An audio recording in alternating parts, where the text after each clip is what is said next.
Good afternoon and welcome back, ladies and gentlemen. For those who have just walked into the hall, kindly fill up the seats in front as usual. Can we please fill up the seats in front? For those who have just walked into the hall, we will resume very soon in just a few minutes' time. Hope you all have a great and wonderful meal. And we thank you. For those sitting at the back, please come in front. Do not hesitate.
Thank you so much, ladies and gentlemen. Good afternoon and welcome back to all of you. As we draw this remarkable summit to a close, we now invite an esteemed leader to deliver his closing remarks. And we now invite technologist Mohd Khairuddin Rais, Chief Executive Officer of Malaysian Research and Education Foundation. Let's welcome him on stage, please.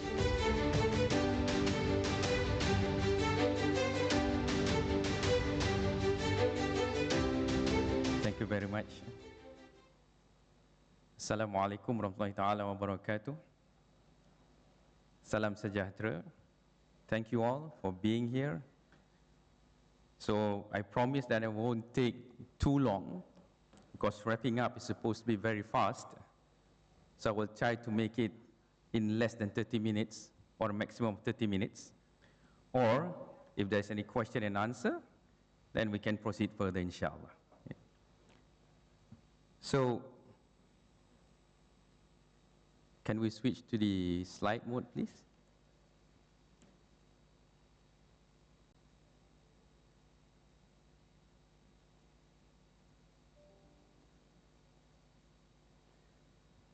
All right. So, ladies and gentlemen, esteemed speakers, I think we've heard a lot about leadership since yesterday until today. And I think all of us can agree that leadership is a crossroad. And around the world, we are witnessing crisis, not just of governance, but of trust, integrity, and vision. The leadership models of the past, whether transactional or transformational, have struggled to address the realities of today's world. And the idea that we coined for the past 2 days, including today, which is contemporary leadership, is not as a trend, but I call it as a paradigm shift. As a leadership model that demands strategic foresight, embodies trustworthiness, and ensures inclusivity as a structural necessity. So leadership must no longer be about authority alone, and it must be about responsibility, it must be about ethics, and also sustainable impact. And today, I'm here to challenge all of us, including myself, to think differently about leadership, and because the future depends on it. So the idea of contemporary leadership that MyREF has brought upon all participants for the past 2 days, including today, is not about just adapting leadership theories to modern challenges. It is about actionable framework design to reform systemic failures while integrating strategic foresights, trustworthiness, and inclusivity as core leadership imperatives. And I think most of the participants, if not all, has read the small books that was written by myself and also Prof. Datuk Abang. Okay. So let's break this down with a few examples. So the reason why I'm here today is because we would like to share with you what we thought of contemporary leadership. So it is about a reformative model and not just an evolution. And how is it different? Well, most contemporary leadership discussions will focus on how leaders should adapt to changes like globalizations, digital disruptions, or cultural diversity. But in this case, we would like to argue that the leadership system itself is flawed, not just the individual leaders. And the approach focuses on fixing systemic issues such as corruption, power abuse, and governance inefficiencies, make it more reform-driven than just evolutionary. So we've put some examples in the small book that we've written. Some of the examples explicitly identified things like systemic corruptions, trust deficit, or short-termism as a core leadership failures. And we highlighted how the current leadership ecosystem rewards power abuse and favoritism rather than competence.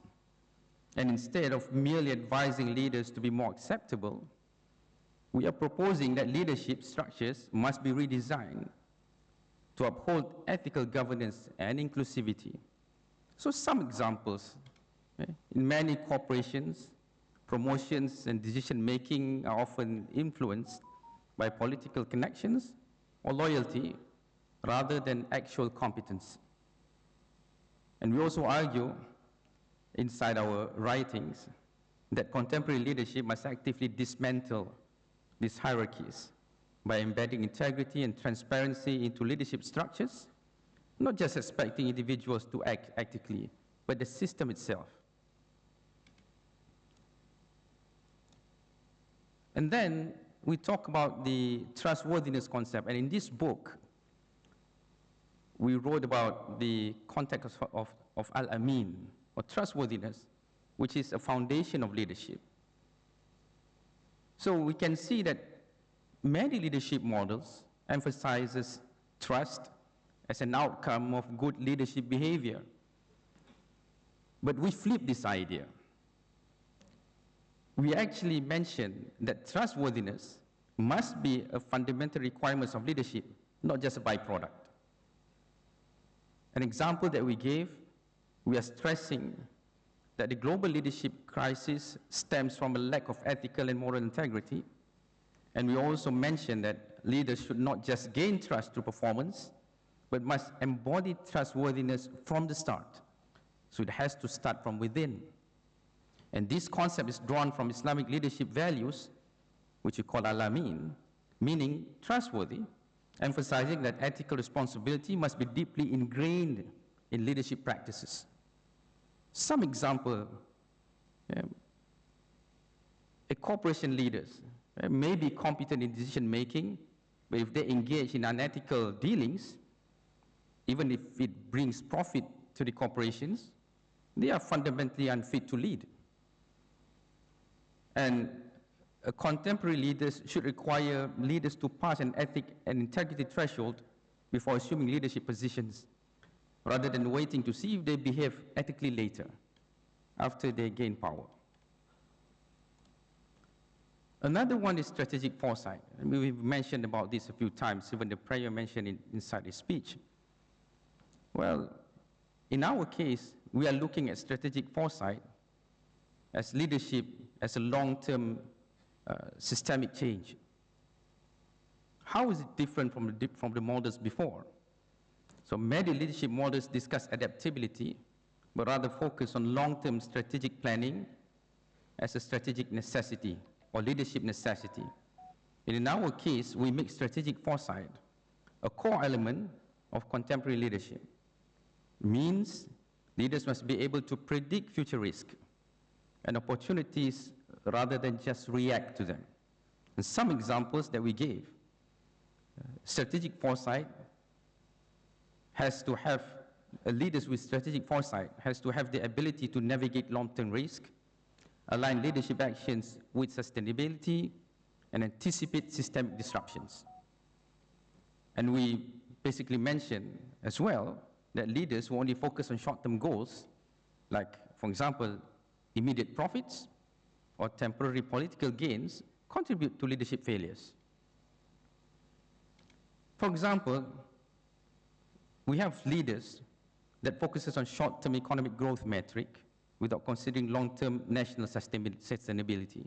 So we see that, and we saw the other way around as well. And we can see that these things may change, and it will give more benefit to ensure national sustainability if things changes, where the leaders can focus more on long-term goals rather than short-term items that will benefit themselves. We also argue that the contemporary leadership requires leaders to embed long-term vision into decision-making, such as sustainable economic models rather than short-term financial speculations, or maybe planning workforce reskilling in response to AI automation rather than reacting after job losses occur. The next topic that we talk about is about inclusivity. And in our case, we would like to see inclusivity as a structural imperative and not just a social practice. And how is this different? Most leadership discussions treat inclusivity as an optional value. Leaders should be inclusive if they chose to be, but there are no structural mechanism in enforcing it. We argue inside our book that inclusivity must be embedded into leadership decision-making structures, ensuring that diverse voices are systematically represented. Some example that we gave is that true inclusivity is not just about representation, it must be a decision-making principle. And leadership models should force inclusivity into governance structure rather than leaving it into leaders' discretion. And maybe some real-world example that I can give to all of you, that many corporate boards or government committees lack diverse representation and only include token voices from marginalized group. And what we basically push inside our small book here is suggesting to create a built-in mechanism where leadership decisions must include diverse perspective by design and not just when convenient. So final thoughts. What is the difference in what we wrote here? And why is our model unique? So I can say that while many leadership theories discuss about adaptation, inclusivity, and ethics, they often treat these as values that leaders may or may not choose to adopt. But in our case, we would like to see contemporary leaders to have this as a model that makes them mandatory structural imperatives, and leaders must possess a strategic foresight, trustworthiness, and inclusivity before they can lead. And this model as well should proactively address systemic leadership failures instead of just modifying existing theories. So, in short, what we have in this small book is supposed to position these contemporary leadership frameworks as a structured, action-driven leadership reform model. So we define contemporary leadership as a dynamic and integrated practice of inspiring, influencing, and mobilizing individuals and systems to achieve meaningful, sustainable, and ethical outcomes through strategic foresight, trustworthiness, and inclusivity practices in leadership. And the word contemporary is not referring to a specific time period, but rather to a paradigm shift that is ongoing. So some might argue the term contemporary means belonging to a present time, which means that this concept could become outdated as leadership challenges evolves. If leadership must constantly adapt to new contexts, then leadership model called contemporary leadership, like what we bring or what we brought to you today, might not be sustainable in the long term.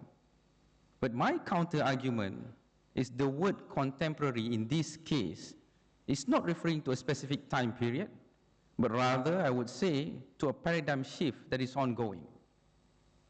So, in our point of view, the use of contemporary leadership does not mean leadership in 2024 or 2025, but it means leadership that is designed to be adaptable to modern and future challenges. And here's why maybe the argument that contemporary time-bound doesn't hold up. Because there are some that approaches me and ask, the word contemporary looks like a time-bound word. But I would argue differently, right? Because I would say that this contemporary leadership model is timeless leadership principle, as the strategic foresight will push leaders must always plan for the future, and this will never become irrelevant. The second, the trustworthiness part. We are talking about ethical leadership, which is basically a permanent requirement, and inclusivity, ensuring diverse participation in leadership decision is supposed to be an ongoing necessity. So these principles, the one that we've talked about, the one that the Premier mentioned, will remain relevant even as global leadership challenges change.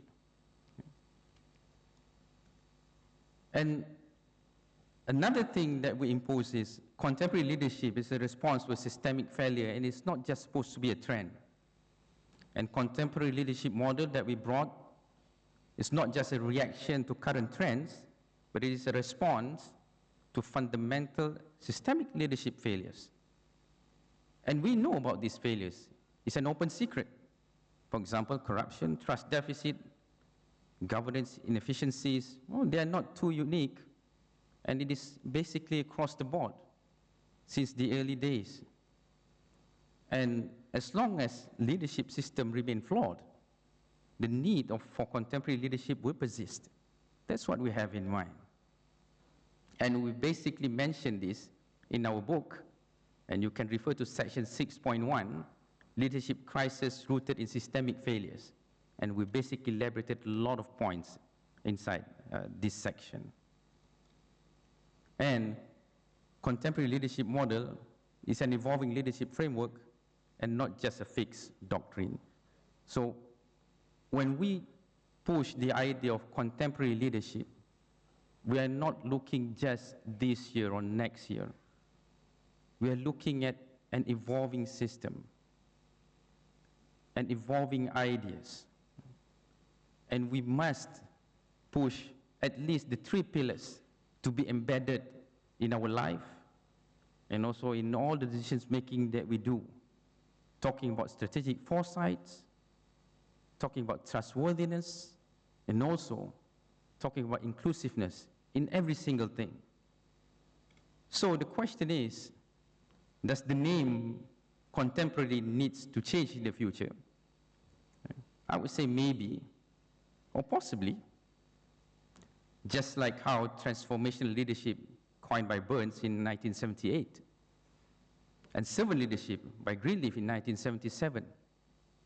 And they were named during their time, but they are still relevant today, and we're talking about it. And the name contemporary leadership, in a way, might evolve in the future, but the core principles should be the same. Like the 3 pillars, it should be the same, right? So, in conclusion, I think this is my last slide. Okay, it's not even 30 minutes, right? Not yet? Okay, so contemporary leaders should keep their time as how they promised it. So, no, just a conclusion from my end. So, in a way, the concept of contemporary leaders should not be taken as a time-bound concept. Right? And in our case, the word contemporary does not limit the concept itself. Okay? So the model is an evolving leadership framework, the one that we talk about, and not a fixed doctrine. I would say that just now. And it is built on leadership principles that will remain relevant, even as leadership challenges evolved. And if needed, the name may evolve, but the theory itself should and will remain applicable, inshallah. So thank you very much for your time. Thank you very much for listening. And I hope this past 2 days has given all of us good information, good knowledge, and we can apply all of the things that we've learned for the past 2 days from our distinguished speakers in our life, in our work life especially, and ensure that in the future we can become the contemporary leaders, and we can become the best, inshallah, that will drive the nation and drive our ummah. So thank you very much. Assalamu alaikum warahmatullahi ta'ala wa barakatuh. Well, thank you, Technologist Mohd Khairuddin, for the closing of Contemporary Leadership International Summit, CLIS 2025. Ladies and gentlemen, that concludes the Contemporary Leadership International Summit 2025. It has been an incredible journey of learning, collaboration, and inspiration. And right now, we would like to request everyone to have a group photo at the front of the stage. We will now clear off the front stage, and we would like to request everyone to have a group photo.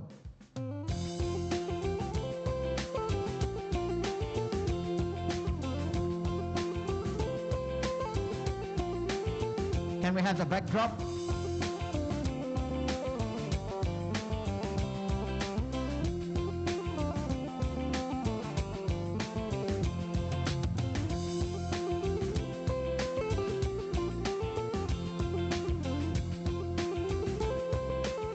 Friendly reminder to all attendees, for those of you who want the certificate for the summit and the presentation files of the speaker, you can get it from the QR, the check-in QR code displayed outside this ballroom.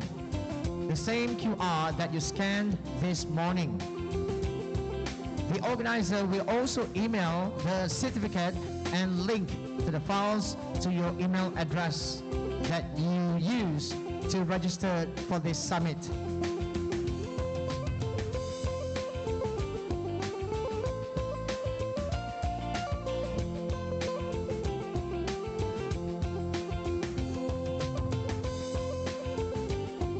After we have cleared all the sofa and the coffee table, we would like to request everyone to come in front.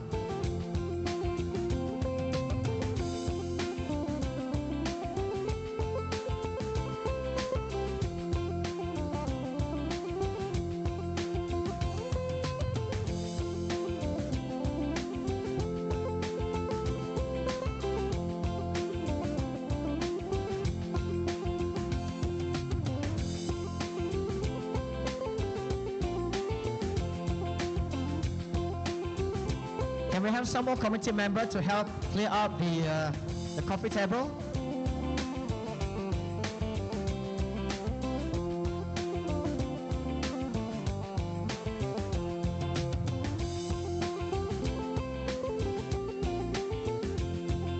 And now we want to invite everyone to come in front. Everyone. Can we have everyone for group photo?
Thank. Mute dulu. VIP punya mute dulu.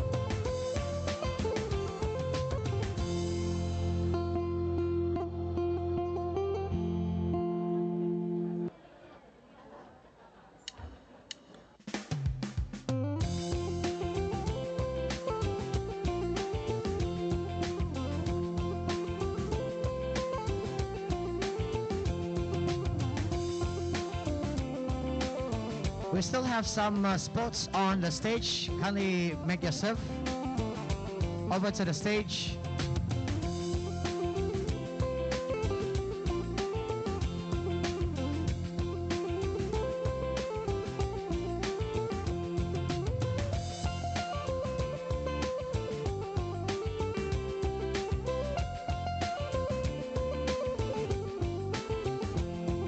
Photographers, stand by.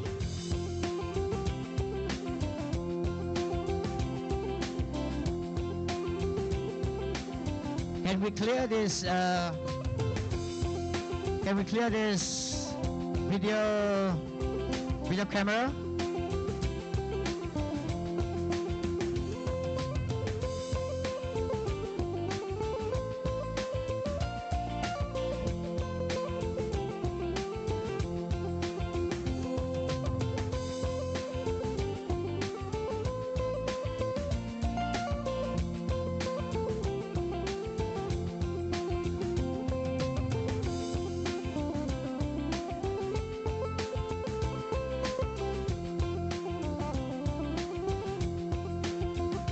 Photographers, please raise your hand if you're ready to snap photo.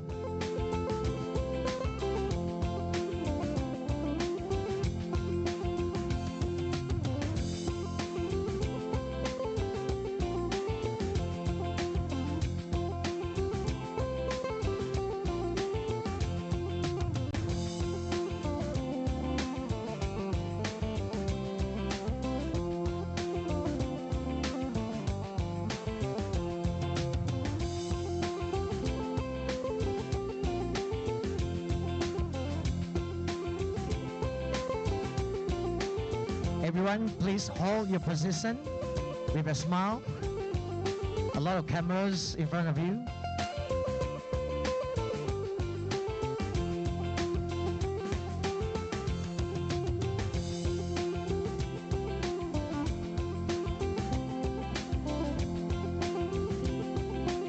Thank you so much, everyone. Thank you.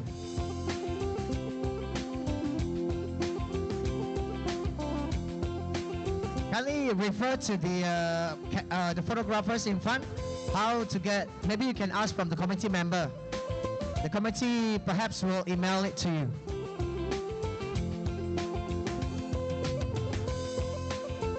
Again, announcement to all attendees.